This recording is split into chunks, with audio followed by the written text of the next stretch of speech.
নামাজের দিকে এসো, তোমাদের নিজের জীবনটাকে পরিবর্তন করো। আমি আল্লাহ যে হালাল ব্যবসাগুলো রেখেছি সেই হালাল ব্যবসা করো, হারামের দিকে যেও না। তুমি হারামে যাবে, তোমার খুব মজা লাগবে, কেন কাঁচা পয়সা পকেটে ঢুকবে, তুমি তোমার নফসকে নিয়ন্ত্রণ করতে পারবে না। হারাম কাজে পয়সা বেশি, হালাল কাজে পয়সা কম। আল্লাহ কোরআনে বলছে, বান্দা আমি হারাম এবং হালাল দিয়ে দেখব যে বান্দা কি করে, কোনটা সে গ্রহণ করে। ওই জন্য আল্লাহ কোরআনে বলছেন, বান্দা বিসমিল্লাহির রহমানির রহিম অহুম লা ইফতানুন। আল্লাহ বলছে অহুম লা ইফতানুন, আমি আল্লাহ পরীক্ষা করি, আমি আল্লাহ দেখব, বান্দাকে পরীক্ষা করে দেখব। ওর যৌবন শক্তি থেকে এত বাড়াবো, ও মনে করছে আমার ব্যাপক শক্তি, আমার ব্যাপক পাওয়ার, ও যৌবনটাকে এক এক জায়গায় কি নষ্ট করছে। আমি আল্লাহ দেখবো, যদি দেখি ও ফেল করছে, যৌবনটাকে ছিনিয়ে নেব। আমি আল্লাহর শরীরে শক্তি দেব, বাইসেপ মোটা করে দেবো, টাইসেপ মোটা করে দেবো, চেস্ট ফুলিয়ে দেবো, কি বুঝলে, সব ঠিকঠাক করে দেবো, একদম বলিষ্ঠ হাতিয়ার বানাবো। কিন্তু দেখবো মানুষের সাথে কেমন ব্যবহার করে, বডির গরম দেখায়, বাইসেপ টাইসেপের গরম দেখায়। আমি আল্লাহ তার কাছ থেকে ছিনিয়ে নেব। কি ছিনিয়ে নেব? আমি আল্লাহ তাকে প্যারালাইসিস করে দেবো, চোখ অন্ধ করে দেবো, ঠ্যাং খোড়া করে দেবো। কি বুঝলে? আল্লাহ পারে কি পারে না, কথা বলেন না বাবাজি? আল্লাহ সব পারে। বিশ্ব নবী মক্কার জমিনে আছে, মক্কার জমিনে, ভালো করে ওয়াজ বোঝে। আর রাসূলুল্লাহ বলছেন, এ আমার সাহাবারা, আমি রাসূল বলছি, তিনটে জিনিস তোমাদের জিন্দেগিতে সেট করে নাও। এক, আল্লাহর ভয়, ওয়াত্তাকুল্লাহ। দুই, রাসূলুল্লাহর মহব্বত। আর তিন, নামাজের পাটি। কিসের পাটি বাবাজি বলেন? নামাজের পাটি। আল্লাহর ভয়, রাসূলুল্লাহর মহব্বত আর নামাজের পাটি তোমরা যদি ধরতে পারো, আল্লাহ দেখবে যে বান্দা কতটা আল্লাহকে ভয় করে। আল্লাহ দেখবে বান্দা কলব দিয়ে, অন্তর দিয়ে আমার মুহাম্মদ মুস্তাফা সাল্লাল্লাহু আলাইহি ওয়াসাল্লামকে কতটা মহব্বত করে, আর বান্দা আমি আল্লাহর হুকুম নামাজটা কতটা আদায় করে। আল্লাহ রাসূল বলছে, যদি তোমাদের অন্তরের ভিতরে আল্লাহর ভয়, রাসূলুল্লাহর মহব্বত আর নামাজের পাটিতে তোমাদের মনের কথা, ইচ্ছার কথা, আকাঙ্ক্ষার কথা, উদ্দেশ্যের কথা আল্লাহর সঙ্গে যদি শেয়ার করো, আল্লাহ বলছে ওই বান্দা এবং বান্দি, আমার ওই উম্মত এবং উম্মতি, তাদের দ্বারাই জিন্দেগিতে যেটা অসম্ভব, আমাদের দ্বারাই জিন্দেগিতে যেটা অসম্ভব, মায়েদের দ্বারাই জিন্দেগিতে যেটা অসম্ভব, ওই অসম্ভব জিনিসকে আমার আল্লাহ সম্ভব করে দেবে। জোরে বলবেন না? প্রথমে রহমত, তারপর মাগফিরাত, তারপর 30টা রোজা কিরকম ভাগ করে দিয়েছেন দেখেন।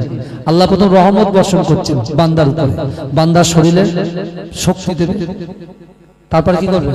মাগফিরাত করে দেবে, যে বান্দা তুমি শুধু দোয়া চাও, দোয়া চাও, দোয়া চাও, দোয়া চাও, আমি আল্লাহ কবুল করব, কবুল করব, কবুল করব। তারপরে দোয়া কবুল হবে, আল্লাহ বলছেন নাজাত। কিসের থেকে নাজাত?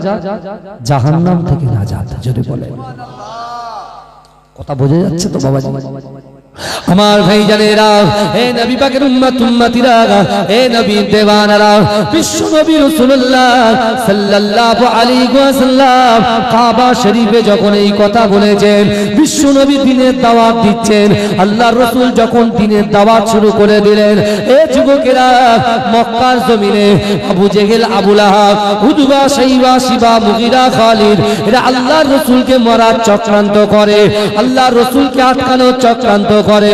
কিন্তু যুবকেরা, নবী পাকের উম্মত উম্মতিরা, আমার দয়াল নবী রাসূলুল্লাহ কাবা শরীফের পাশে এত সুন্দর করে কোরআন তেলাওয়াত করতেন, এত সুন্দর করে কোরআন পাঠ করতেন।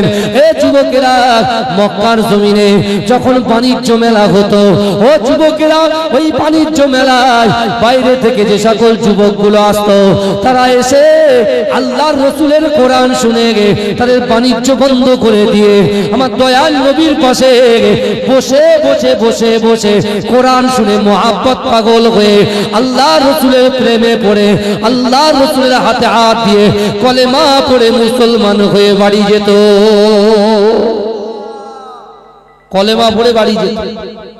আর রাসূলুল্লাহ যখন কোরআন পড়তেন সব ফিদা হয়ে যেত। আবু জেহেল সে কাফের, আবু লাহাব কাফের, কিন্তু কোরআন না শুনলে ওদের ঘুম হতো না। কোরআন শুনতো তাহলে ওদের ঘুম আসতো, তাহলে ঘুম আসতো না। যদি বলুন আজকে আমরা তো কাফের, আমরা তো ঈমান এনেছি। এই শুনেন না, আমরা তো ঈমান এনেছি, আল্লাহকে বিশ্বাস করেছি, রাসূলকে মেনেছি, হ্যাঁ কোরআনকে মান্যতা দিয়েছি, আর আমরা মরবো তার উপরে ঈমান এনেছি। আবার আমরা বেঁচে উঠবো, মৃত্যুর পরে আবার দাঁড়াবো, সেটাও তো আমরা ঈমান এনেছি। কথা ঠিক না বলবো? আখিরাতকে বিশ্বাস করেছি, না দেখে সব বিশ্বাস করেছি। না দেখে বিশ্বাস করার নামই হচ্ছে ঈমান। কি বুঝলেন? না দেখে বিশ্বাস করার নামই হচ্ছে ঈমান। কিন্তু অনেক নাস্তিক আছে, অনেক নাস্তিক আছে, তারা বলে দুনিয়া এমনি এমনি চলে, বলে দুনিয়া এমনি এমনি চলে। এই দুনিয়া কি সত্যি এমনি এমনি চলে? দুনিয়াটা নিয়ন্ত্রণ করনেওয়ালার মালিক কে? এই কথা বলেন না, আল্লাহ। অনেক নাস্তিক এই কথা বলে, আর নাস্তিকদের জবাব আল্লাহ দিয়ে দেয়। কার দ্বারায়? বান্দার দ্বারায়। বান্দার দ্বারায় নাস্তিকের জবাব আল্লাহ। ভালো করে বলবেন। আবু বকর হুজুর কোরআন শুনেছেন, ওমর হুজুর কোরআন শুনেছেন, আলী হুজুর কোরআন শুনেছেন, যায়েদ হুজুর কোরআন শুনেছেন, তারা জান্নাতের সার্টিফিকেট পেয়ে গেছে। জোরে বলুন। আবু লাহাব কোরআন শুনেছেন, আবু জেহেল কোরআন শুনেছেন, জাহান্নামের আগুনে পুড়ছে। কারণ কি? ওই যে এক কান দিয়ে শুনেছে, এক কান দিয়ে বার করে দিয়েছে। আর কি করেছে? কোরআনের বিরুদ্ধে ষড়যন্ত্র করেছে, আল্লাহর বিরুদ্ধে ষড়যন্ত্র করেছে, রাসূলুল্লাহর বিরুদ্ধে ষড়যন্ত্র করেছে, আল্লাহর দ্বীনকে একটা জায়গায় রুখে দেওয়ার চক্রান্ত করেছে। আর আল্লাহর দ্বীন আল্লাহ রাসূলুল্লাহর দ্বারা দিয়ে সারা বিশ্বের জমিনে আল্লাহর দ্বীনটাকে প্রচার করে দিয়েছে। জোরে বলুন। রাসূল আছেন মক্কায়, আর এই কথাটা পৌঁছে গেছে মদিনায়। শুনছেন? রাসূল আছে মক্কায়, আর এই কথাটা পৌঁছে দিয়েছে আল্লাহ মদিনায়। মদিনার আগে নাম ছিল ইয়াসরিব। ওই মদিনাতে একজন সাহাবা ছিল, 70 বছরের সাহাবা, যার নাম হচ্ছে হযরতে ওমর ইবনুল জামু। আল্লাহর রাসূলের সাহাবা, 70 বছর বয়স, কিন্তু তিনি আমাদের মতো সুন্দর পা ছিল না, একটা পা খোলা ছিল। শুনছেন আপনারা? এই দেখেন, যার কলিজার ভিতরে আল্লাহর ভয় থাকবে, রাসূলুল্লাহর মুহাব্বত থাকবে, নামাজের পাটিতে আল্লাহর কাছে যা চাইবে আল্লাহ বলছে তোর অসম্ভবকে সম্ভব করে দেবো। জোরে জোরে। কিন্তু আমার ভাইরা, আমরা তো নামাজে যাই, জুম্মার দিনে যাই, সবার শেষে যাই, সবার আগে পালাই। 2 রাকাত ফরজটা পড়ে আউট। যদি ইমাম সাহেব দোয়াটা লম্বা করে, বলে ইমাম সাহেব চেঞ্জ করতে হবে না, শর্ট করতে বলো, আমাদের টাইম নেই। ও আল্লাহু আকবার। তোমার জান্নাতের রাস্তার যে খোরাক, সেই খোরাকটাকে তুমি ছোট করে দিচ্ছ। কি বুঝলে? আল্লাহর কোরআন বলছে, বান্দা ইন্নাল্লাহা লা ইউগাইয়িরু মা বিকওমিন হাত্তা ইউগাইয়িরু মা বিআনফুসিহিম। আল্লাহ বলছে, বান্দা যে জাত যে কওম নিজে পরিবর্তন হবার চেষ্টা করে না, আমি আল্লাহ ওই জাতি ওই কওমকে কখনোর জন্য পরিবর্তন ঘটাই না। এখন কোন যুবক পরকীয়ার ভিতরে লিপ্ত, জেনার ভিতরে লিপ্ত, হারাম জিনিসের ভিতরে লিপ্ত, ও যদি মনে মনে ভাবে আল্লাহ যদি হেদায়েত দেয় তাহলে হেদায়েত হবে, অত সহজ? আল্লাহ বলছে, বান্দা তুমি 1 পা আমার দিকে এগিয়ে আসবে, আমি আল্লাহ 10 পা তোমার দিকে এগিয়ে যাব। অর্থাৎ তোমার আগে পরিবর্তন হতে হবে, নিয়ত তো তোমাকে করতে হবে। কি নিয়ত করতে হবে? কি হবে না? তাহলে এই মাসটা কার মাস বলেন? যে মাসে বসে আছে, শাবান মাস কার মাস? আল্লাহর মাস। শাবান মাস কার মাস? নবীর মাস। কার মাস? নবীর মাস, আমাদের রাসূল পাকের মাস। আর রমজান মাসটা কার মাস? আল্লাহর মাস। তাহলে এই মাসে যা করার আপনার আগামী দিনে রুজি বাড়ানোর জন্য, ব্যবসায় বরকতের জন্য, নিজের শারীরিক গঠন করার জন্য, নিজের সন্তানের পঠন পাঠানোর জন্য এবং শরিয়াতকে শক্তভাবে ধরার জন্য যা কিছু চাইতে হবে নামাজের পাটিতে চেয়ে নেন। কারণ কারণ কারণ হলো এটা যে আগামী দিনে রমজান মাসে আমাদের পাপটাকে মোচন করে নিতে হবে, ধুয়ে নিতে হবে, পরিষ্কার করে নিতে হবে। আর যদি পরিষ্কার করতে না পারি আবার 1 বছর টাইম আপনাকে লাগাতে হবে, হয়তো ওর ভিতরে ইন্তেকালও আমরা হয়ে যেতে পারি। আমরা এক্সকিউজ দিই, আমরা অজুহাত দিই। কিসের অজুহাত? সন্তানের অজুহাত। আপনি দেখুন ভালো করে হিসাব করে দেখুন, আমরা সন্তানের অজুহাত যে হুজুর সন্তান বড় হয়েছে, তাদের পঠন পাঠনের জন্য হুজুর অনেক প্রস্তুতি নিতে হয়, তার জন্য ঠিকঠাক নামাজ কালাম পড়তে পারি না, সন্তান বাচ্চা কোলে নিতে হয়, পিশাব করে দেয়, তার জন্য নামাজ পড়তে পারি না, পর্দা ঠিকঠাক করতে পারি না, সন্তানকে দিয়ে কাজ চালিয়ে দিচ্ছি।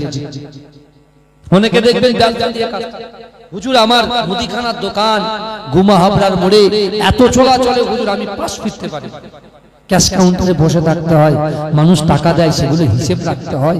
হ্যাঁ, তাই হুজুর আমরা ঠিকঠাক কাজাটাই পাইনি হুজুর বাড়িতে গিয়ে। আচ্ছা, কি কথা ঠিক বলছি না ভুল বলছি বলেন? আপনি যখন মাঠে যান জোহরের আজান হয়, আমরা কাজেই ব্যস্ত।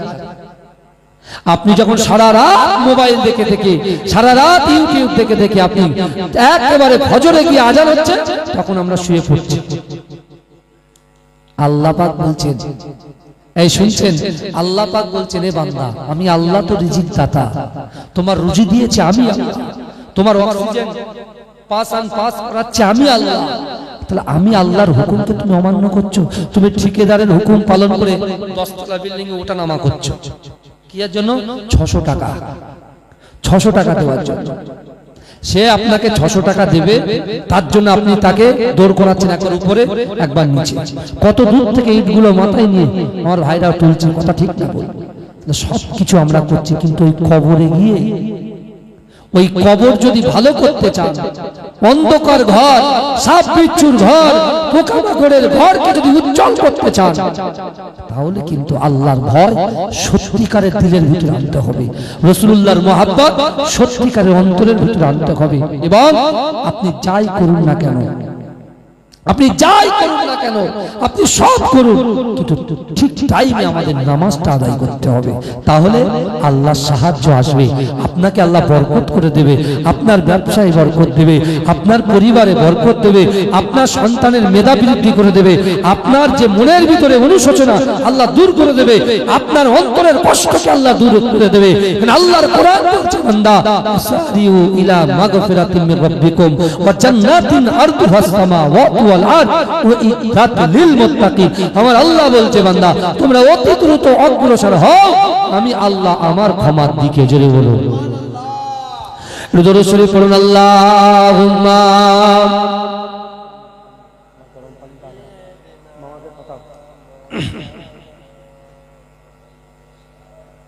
গরম পানি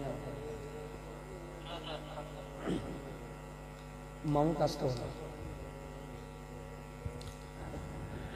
হে প্রভু রহমান, তোমারই সেরা দান, নূরানী আল কোরআন, নূরানী আল কোরআন। পিছনের ভাইরা একটু জোরে হবে না সুবহানাল্লাহ? চিৎকার দিয়ে হবে না সুবহানাল্লাহ? কারা কারা রাসূলুল্লাহকে ভালোবাসেন একটু হাত তোলেন তো। তাকবীর দেন, নারে তাকবীর। আর জোরে দেন, নারে তাকবীর। আমি হাত তুলবো, আপনারা তুলবেন তো নাকি?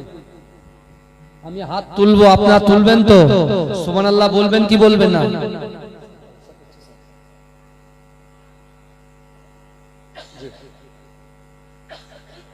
আমি যখন এইভাবে হাত তুলবো আপনারা সুবহানাল্লাহ বলবেন? সবাই তুলবেন তো? পকেটে তো হাত ঢুকিয়ে গরম হয়ে গেছে, বুঝতে পেরেছেন? হাত কিন্তু খুলে এরকম ভাবে উঁচু করতে হবে সবাই। পারবেন বাপ? পারবেন তো ইনশাআল্লাহ? আল্লাহ কিন্তু দেখছেন। ওরে ও ভূমি, মদিনার ভূমি, ওরে ও মাটি, মদিনার মাটি, দুই দিকে দুই সাথী, হায় মাঝখানে আমার নবী জিন্দা শুয়ে হাত উঠেছে, গলার আওয়াজ বেরোয়, এতগুলো মানুষ, হ্যাঁ শুনছেন, এতগুলো মানুষ সুবহানাল্লাহ বলেই যাচ্ছে। আপনাদের সবার কাজ একাই করে দিচ্ছে। এই আমার একটা মামা আছে, সুলেমান মামা। কি মামা বললাম? সুলেমান মামা। তা আল্লাহ তার গলার জোর দিয়েছে, বুঝলেন? ফুরফুরার ভাই সাহেব ওয়াজ করছেন, আর পাশে বসে আছে, যেরকম সুবহানাল্লাহ বলছে তো অতটা লাগে না কানে, আর সে যেই সুবহানাল্লাহ বলেছে এরকম করে ঝিক মেরে উঠেছে, বুঝলেন? তাহলে ভয় পেয়েছে, কি একটা হাড় দিয়ে বলে চুপচাপ বসে থাক। বলে হুজুর যতদিন বেঁচে থাকবো এই মুখ চলবে সুবহানাল্লাহ বলবে। বুঝতে পারছেন? তাহলে এমন সুবহানাল্লাহ বলতে হবে। এই শুনছেন? এমন জোরে সুবহানাল্লাহ বলতে হবে। যারা বাড়িতে কম্বল গরম করছে, কম্বল ছেড়ে যারা কোথায় আসে? জান্নাতে এসে বসে। পারবেন? একবার বলুন তো নারে তাকবীর। আরে দাতারি মঙ্গল হাটের ভাইদের কলিজার তো জোর আলাদা, ইজ্জত আলাদা, সম্মান আলাদা। বাবা চলে নিচে আয়, আমার বাপ বলে নিচে আয়। কি বুঝলে? ওরে ও ভূমি মদিনার ভূমি, ওরে ও মাটি মদিনার মাটি, দুই দিকে দুই সাথী হায়, বিছানে আমার নবী জিন্দা শুয়েরা। যেতে যদি পারতাম আমি সোনার মদিনায়, সালাম আমি দিতাম গিয়ে নবীজির রওজায়। যেতে যদি পারতাম আমি সোনার মদিনায়, সালাম আমি দিতাম গিয়ে নবীজির রওজায়। মদিনার ধুলাবালি পাই যদি সামনে আমি, মদিনার ধুলাবালি পাই যদি সামনে আমি, মাকাম আমি পেলে পরে সুরমা বলে হায়, বিছানে আমার নবী জিন্দা শুয়ে রয়, বিছানে আমার নবী জিন্দা শুয়ে রয়। রওজাতে শুয়ে নবী কাঁদে যার যার, পাপে ভরা গোনায় ভরা উম্মত আমার। কিয়ামতের দিনে নবী করবেন যে রোনা জারি, কিয়ামতের দিনে নবী করবেন যে রোনা জারি, আল্লাহর দরবারে নবী পড়ে সেজদায়, বিছানে আমার নবী জিন্দা শুয়ে রয়, বিছানে আমার নবী জিন্দা শুয়ে রয়। রঙিন রঙিন মেঘের বেলা যাই বয়ে যায়, ব্যথা তোর মন যে আমার বড় অসহায়। মিটবে মোর মনের আশা পাই যদি নবীর দেখা, মিটবে মোর মনের আশা পাই যদি নবীর দেখা, মুক্তি আমি পেয়ে যাব হাসরের মাঠে, বিছানে আমার নবী জিন্দা শুয়ে রয়, বিছানে আমার নবী জিন্দা শুয়ে রয়। ওরে ও ভূমি মদিনার ভূমি, ওরে ও মাটি মদিনার মাটি, দুই দিকে দুই সাথী হায়, বিছানে আমার নবী জিন্দা শুয়ে রয়, মাঝখানে আমার নবী জিন্দা শুয়ে রয়। আল্লাহুম্মা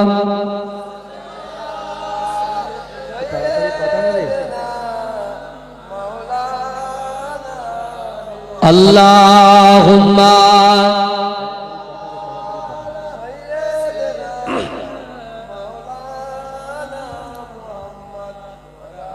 লে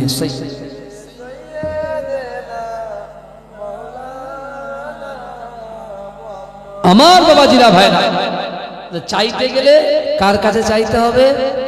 আর চাইতে গেলে কটা জিনিস লাগবে? তিনটে। প্রথমে ভয়, অন্তরে ভয় নাই, অন্তরে রাসূলুল্লাহর মহব্বত, যতই আপনি মাথা টুকে মরে গেলেও পাবেন। না আবু জেহেলের আল্লাহর ভয় ছিল না, রাসূলুল্লাহর কি বুঝলেন? আচ্ছা আপনারা বলেন তো বাবাজি, ঈমান আগে না আমল আগে? ঈমান আগে না আমল আগে? ঈমান আগে, তারপরে আমল। তো আমরা দেখতে পাচ্ছি আমলটা বেশি হয়ে যাচ্ছে, আমলটা বেশি করছি, যেটা ধরার পাত্র সেটাকে ছিদ্র করে রেখেছি, আর শুধু আমল ভর্তি, আর তলা দিয়ে সব কি বলেন সব ছিদ্র দিয়ে বেরিয়ে যাচ্ছে। তার মানে কি ঈমানটা মজবুত করতে হবে। একজন ঈমানদারকে আল্লাহ 5টা পরীক্ষা করবে। কটা? একটা ঈমানদারকে আল্লাহ কটা পরীক্ষা করবে? 5টা পরীক্ষা করবে। কি বুঝলেন? একটা ঈমানদারকে আমার আল্লাহ পাক কটা পরীক্ষা করবে বাবাজি?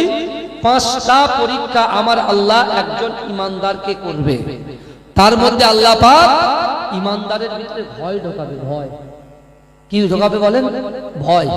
তারপরে ঈমানদারের শরীরে আল্লাহ রোগ দেবে, কষ্ট দেবে। বুঝতে পারছেন না? কারণ রোগ যখন দেবে সে তখন কার কাছে ডাকে, কাকে বলে, কার কাছে করে, এটা দেখার বিষয় আছে না? কথা বলে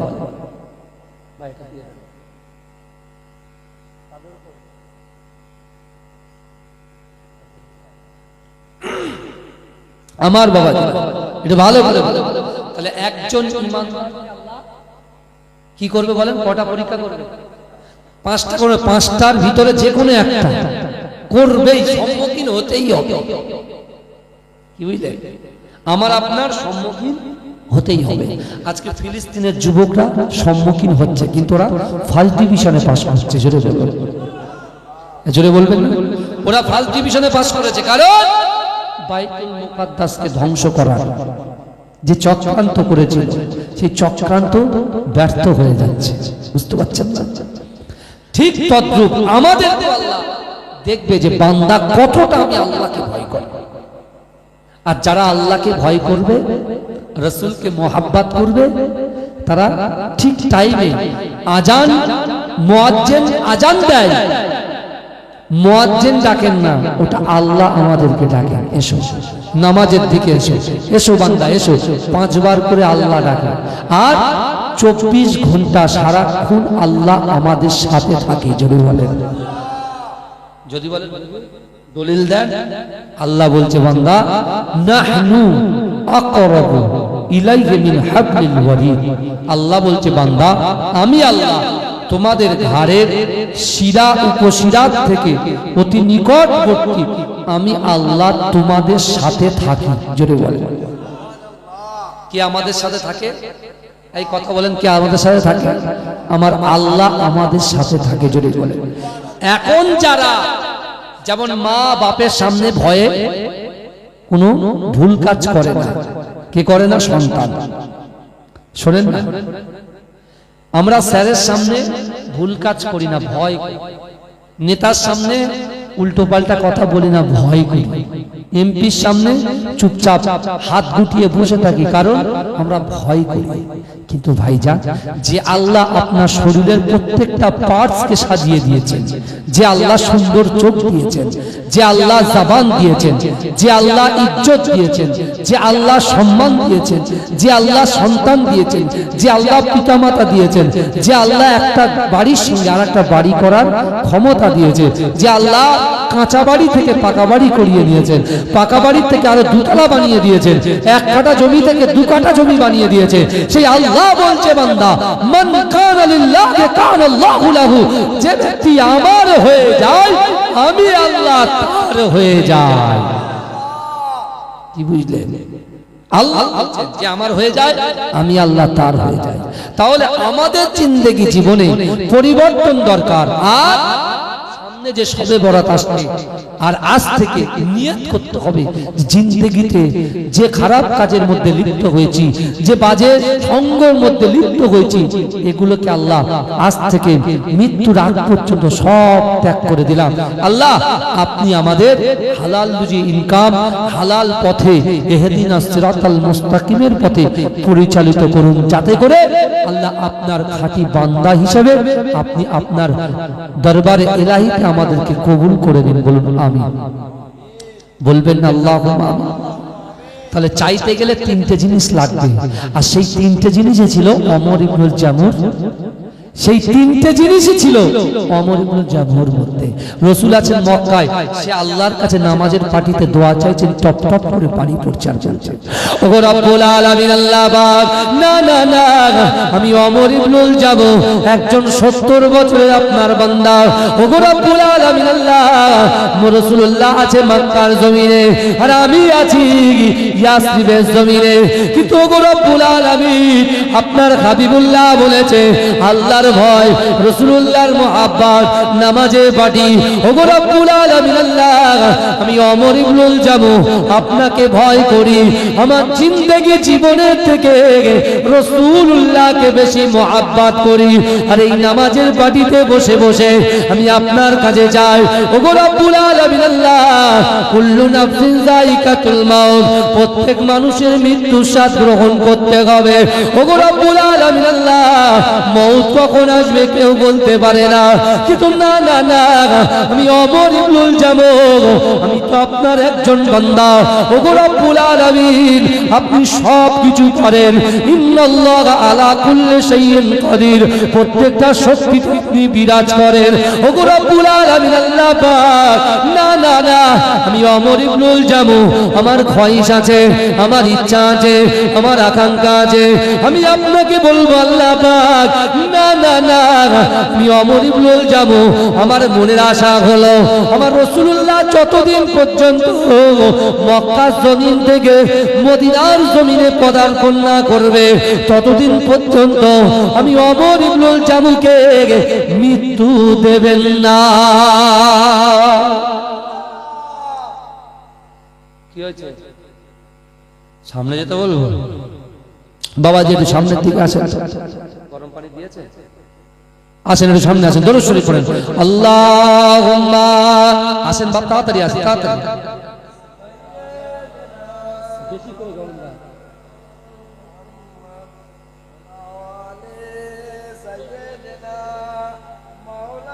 একটু সামনে আসেন, জিকির করতে করতে সামনে আসেন, লা ইলাহা ইল্লাল্লাহ, তাড়াতাড়ি, যত লেট করবেন তত লেট হবে, তাড়াতাড়ি আসেন বাবা।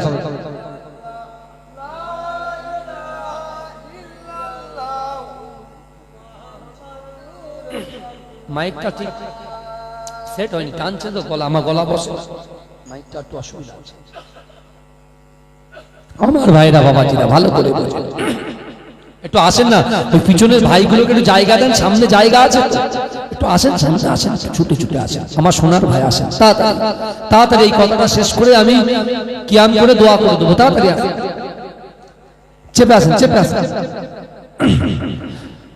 জিকির করুন, আল্লাহ আল্লাহ আল্লাহ আল্লাহ, তাড়াতাড়ি তাড়াতাড়ি, আল্লাহ আল্লাহ আল্লাহ আল্লাহ আল্লাহ আল্লাহ আল্লাহ আল্লাহ আল্লাহ আল্লাহ আল্লাহ আল্লাহ আল্লাহ আল্লাহ আল্লাহ, আল্লাহকে ডাকছেন, গমগম করবেন। আসেন সামনে, আসেন সামনে, আসেন, পিছনের ভাইরা যেন ধুট্টো করে সামনে আসেন। লা ইলাহা ইল্লাল্লাহ মুহাম্মাদুর রাসূলুল্লাহ। জায়গা গরম হয়ে গেছে, অত সহজ নয়। কেন বলছি, যে মাটির বুকের উপরে বসে আছেন, ওই মাটি তো আপনার আজকে দিনে সাক্ষী হলো, আবার ওই মাটিটাকে চেঞ্জ করে আরেকটা মাটির উপরে বসবেন, সেও সাক্ষী হলো, আবার ওই মাটিটাকে চেঞ্জ করে আরেক জায়গায় বসবেন, সেও সাক্ষী হলো। তাহলে একই দিনে কটা সাক্ষী পেলেন? তিনটে। বুখারী শরীফের হাদিস, কিয়ামতের মাঠে আল্লাহর হাতে তারাজ্জু থাকবে, মিজানের পাল্লা, ওই মিজানের পাল্লাতে এই মাটি সর্বপ্রথমে আপনার পক্ষে সাক্ষী দেবে, জোরে বলুন।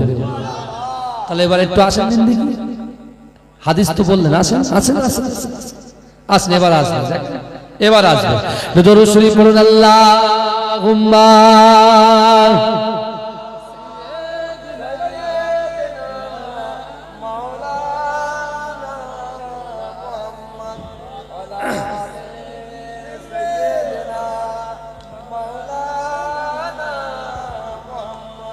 আমার বাবাজিরা ভাইরা, তাহলে ওমর ইবনুল জামু কি দোয়া চাইলে যে রাসূল যতদিন মক্কা থেকে মদিনায় না আসবে আল্লাহ আপনি আমাকে মৃত্যু দেবেন না।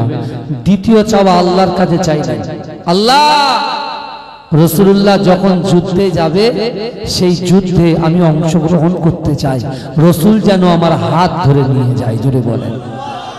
আর বলছে আল্লাহ ওই যুদ্ধে গিয়ে, ওই জিহাদে গিয়ে আমি যেন আর বাড়িতে না ফিরি, অর্থাৎ বয়স হয়েছে, আমি রাসূলুল্লাহর মহব্বতে ভালোবাসায় নিজের জীবনটাকে আল্লাহর রাস্তায় কুরবান করে দেব, এবং ওই জায়গায় যেন আমার দাফন কাফন এবং আমার কবর যেন ওই জায়গায় হয়, জোরে বলেন। চেয়েছেন কার কাছে? আল্লাহর কাছে। বিশ্বনবী রাসূল সাল্লাল্লাহু আলাইহি ওয়াসাল্লামের এই কলিজার টুকরা সাহাবা, খোড়া সাহাবা, প্রতিবন্ধী সাহাবা হযরতে তিনি ওমর ইবনুল জামু আল্লাহর কাছে দোয়া চাইলেন।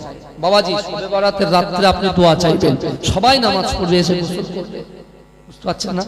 কিন্তু ফরজ কাজ কিন্তু আগে, তাই তো? ফরজের নামাজে, ফজরের নামাজের সময় এই দোয়াগুলো চাইবেন আল্লাহর কাছে। আপনার যা সমস্যা আছে, আমরা যে আমাদের ভিতরে অনেক দুর্বলতা আছে, একটা মানুষের পারফেক্ট সবকিছু থাকে না, থাকে কি? যা দুর্বলতা আছে, দুর্বলতার কথাটা কাকে বলবেন? ভাইকে বলবেন? আমাকে বলবেন? ভাইকে বলবেন? হাসবে, ঠাট্টা করবে, আপনার পিছনে লাগবে। আপনার দুর্বলতার কথা কেউ যখন জানবে সুযোগ খুঁজবে আপনার। আপনার দুর্বলতার কথাটা বলতে হবে কাকে? আল্লাহকে। আল্লাহর সঙ্গে শেয়ার করুন, আল্লাহকে বলুন আল্লাহ আমার এই সমস্যা, আল্লাহ আমার এই সমস্যা, আল্লাহ আমার এই সমস্যা। আল্লাহ দেখবে, কি দেখবে? যে বান্দার কতটা আমাকে ভালোবাসে, ওর ভিতরে সবর কতটা আছে, ধৈর্য কতটা আছে, ও মা বাপকে কতটা ভালোবাসে, স্ত্রীর হক কতটা আদায় করে, সন্তানের হক কতটা আদায় করে। আল্লাহ বুঝে নিয়ে আপনার ওই দুর্বলতাকে আল্লাহ কাটিয়ে দিয়ে সবল বানিয়ে দেবে। কি বুঝলেন? ওমর ইবনুল জামু খোঁড়া, এক পা নাই। প্রতিবন্ধী যারা যেসব ভাইরা হয় তারা কি করে বলেন তো? লাঠিতে ভর করে বেড়ায়, কিন্তু ওমর ইবনুল জামু লাঠিতে ভর করতেন না, খুঁড়িয়ে খুঁড়িয়ে এক পায়ে হাঁটতেন।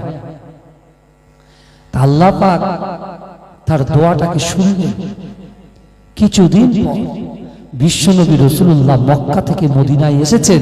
মদিনায় আসার পরে ওমর ইবনুল জামু খুঁড়িয়ে খুঁড়িয়ে হাঁটতে হাঁটতে রাসূলুল্লাহর দরবারে এসে রাসূলুল্লাহ হাতে হাত দিয়ে বলছে, ইয়া রাসূলুল্লাহ, আপনার মুখস্থিত বাণী কাবা শরীফের এই আওয়াজ আপনি দিয়েছিলেন যে আমার সাহাবারা আল্লাহর ভয়, রাসূলুল্লাহর মহব্বত আর নামাজের পাটি যে ধরবে আল্লাহ তার জিন্দেগিতে অসম্ভব জিনিসকে সম্ভব করে দেবে। শেষে বলছি, ইয়া রাসূল, বহু অসুস্থতার মধ্যে আমি ছিলাম, কিন্তু